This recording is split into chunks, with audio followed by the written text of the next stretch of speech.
Back in the late 1960s, I was sitting in this very restaurant on the island of Malta, talking to my publisher.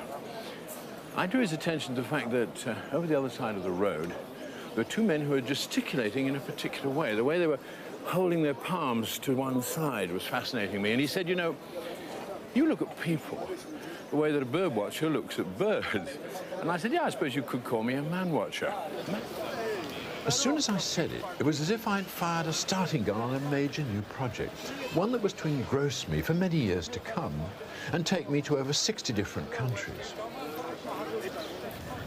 I was going to do for actions what dictionary makers had done for words.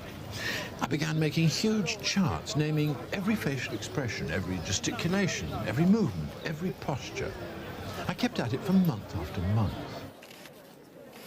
One of the first problems I encountered was that even the simplest human action, such as the handshake, has countless variations. Sometimes it's reduced to a mere palm touch, as with these Maasai elders in East Africa.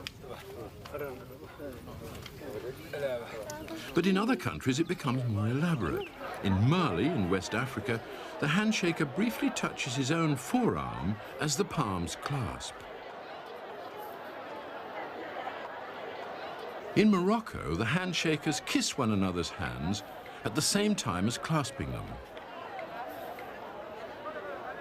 And in Turkey, these Kurdish farmers have taken this simple action and converted it into what amounts to a minor ritual. It's the local rule that they can't start bargaining until they're shaking hands. And they have to keep on doing so until the deal is struck. The essential feature of handshaking is that it's an egalitarian act.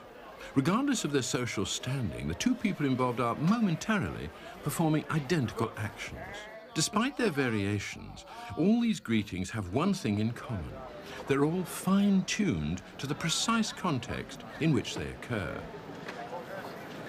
Because a single message is given in a different way in different countries. The crazy sign. How do you say to somebody, you're crazy? Well, here in Rome, you do this. But in England, I would probably do this, the temple screw, saying he's got a screw loose. Or I might say his brain is going round and round. Or I might tap my head, saying, what does he think he's got inside his skull? In some countries, you do it with two hands. It varies from place to place. And if you go to Japan, you have to be careful, because if you do it this way, it means he's intelligent.